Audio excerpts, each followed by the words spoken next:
Photo, Greg Lewis, Hulu. Marvel's Runaways Tsunami Season 1 Episode 8 Editors rating 4 stars. Previous next complete series coverage. No matter how much Runaways fits into a teen soap opera mold, there is one element that will always set it apart: Gert's pet dinosaur, Old Lace.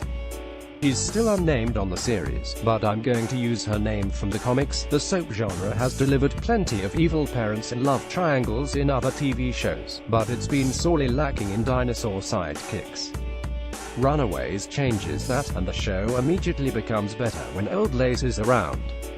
We've been denied this majestic creature for 2 whole episodes, but Tsunami brings her back in a big way, taking her outside the Yorkers' house and establishing her as the protector of the teenage characters.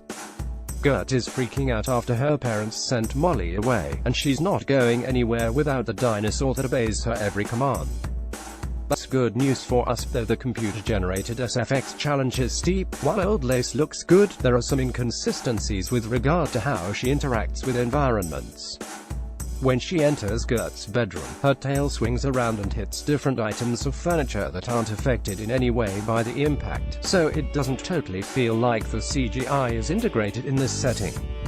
Let's hope it's just a one-time issue. Later, when Old Lace jumps across the roof of the Stein house, tiles break off and fall down to reinforce the illusion. These inconsistencies are avoided with the dinosaur puppet. A moment like Old Lace eating the plant in Chase's room is intensified because the puppet has weight. Its movement is happening in physical space, and it naturally reacts to light sources. It's easy to tell that it's actually there.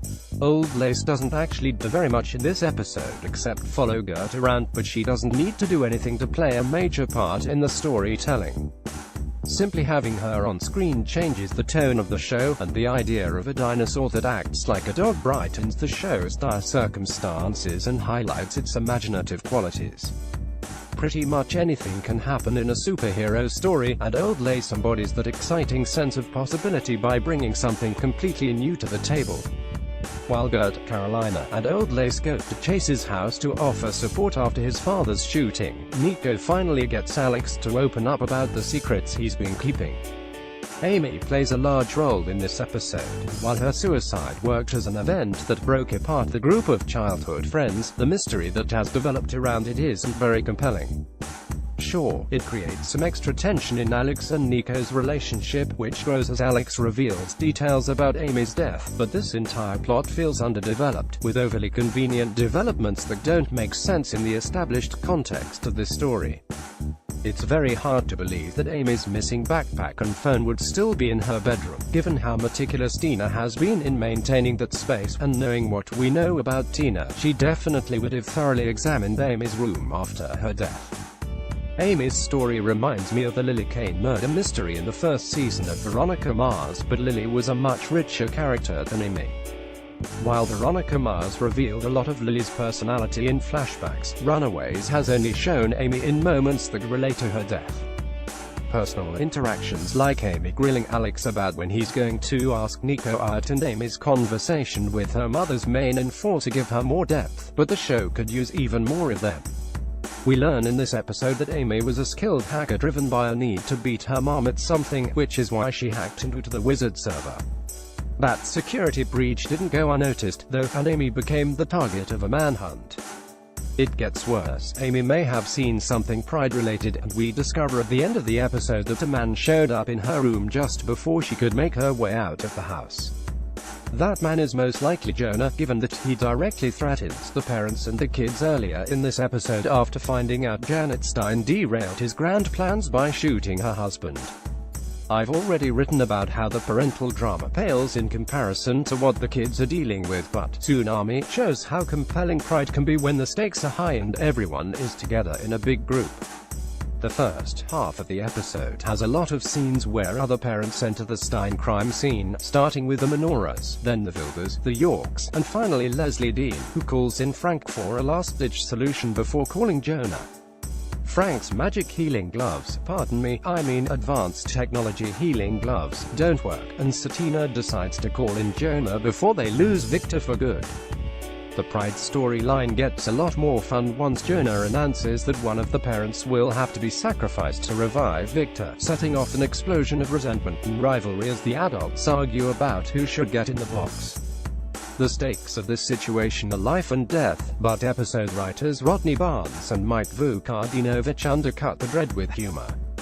When Robert suggests Frank go in the box because he's not even part of Pride, Leslie takes a quick second to think about it before realizing that's actually a pretty good idea.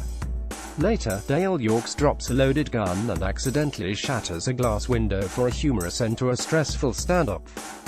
These moments give the episode more dimension, and Runaways is a lot more interesting when it's not stuck in a serious mode.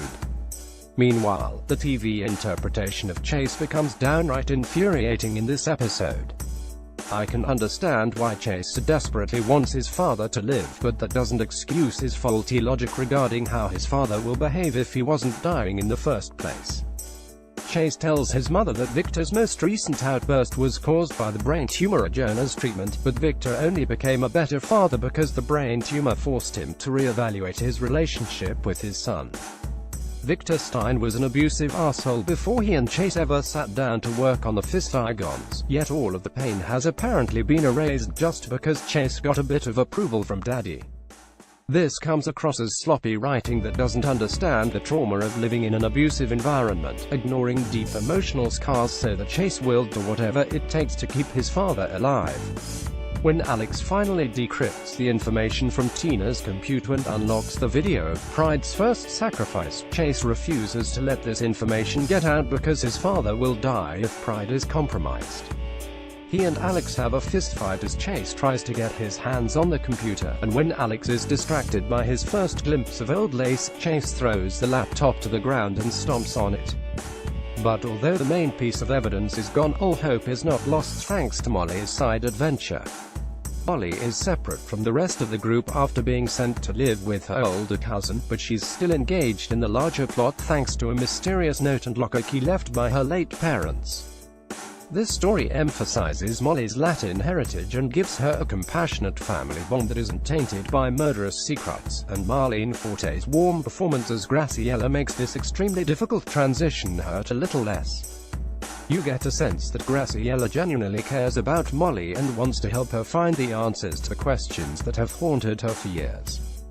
Molly sneaks out of her relative's house to go to a nearby Metrolink station where she finds the locker for her key, and her journey concludes on a very funny note as she looks at a VHS tape with confusion.